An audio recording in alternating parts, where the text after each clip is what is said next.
I asked Paul Eisenstein of the DetroitBureau.com to join me here at the auto show to give his perspective on where the industry is headed. Take a look.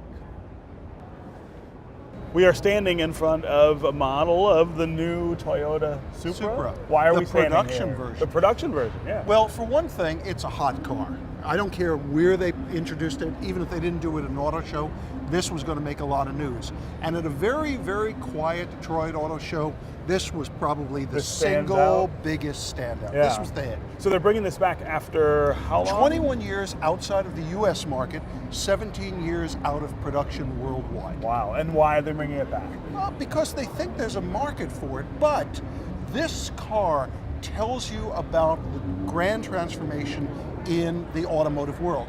Now, of course, we have now heard that VW and Ford are going to pair up in an alliance that will likely take in a lot of things. They've got more to announce over the coming months. Well, this, believe it or not, is a joint venture of Toyota and BMW. Okay, wow. And that is a very unusual deal. Yeah. Toyota has the Supra. BMW used this to get their new Z4, their new Roadster. I was going to say, it looks a little like the Z4, right? Bit, yeah. You see some influence there. Yeah. And what's happening in the world of automotive is things are becoming so expensive.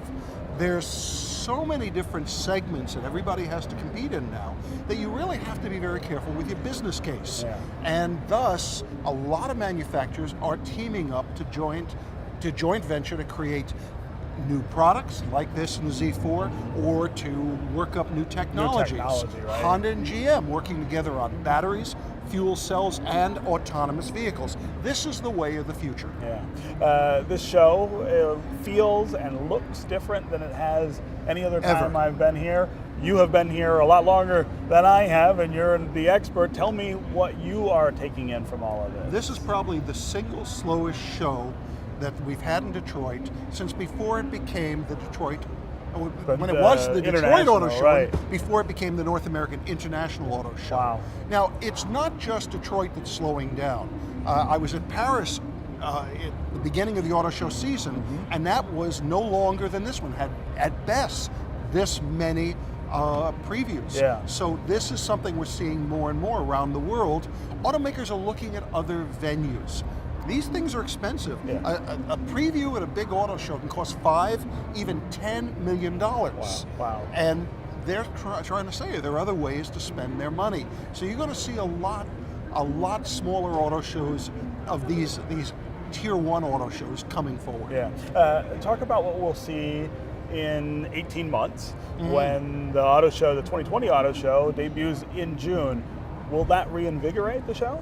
We're hoping it will. Now, I think it will definitely reinvigorate the public side of the show. Yeah. You know, this show still draws a lot of people, 800,000 folks, and so there's going to be a lot more to do. You don't have to slog through the snow. We can be outside. you might be willing to park farther away to get in here.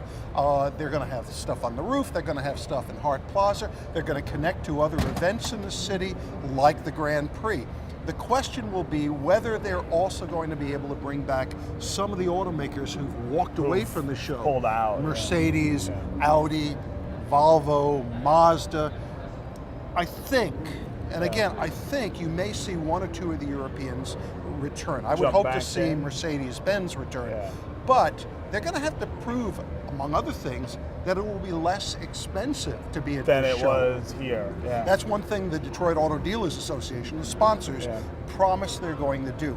Again, like I said, $5, $10 million in some cases to do an event here. Yeah. And there are other issues. The weather was one with the getaway, but there's another one that some of the Europeans don't like. This is what you might call an X-Plan town. Yeah, right. Most people buy Detroit metal because they can get discounts, right? They have a friend or family. Right. And that's one problem. A lot of the automakers just don't sell stuff here, so they don't want to exhibit. And they don't make as much, they're worried that they don't make as much news either.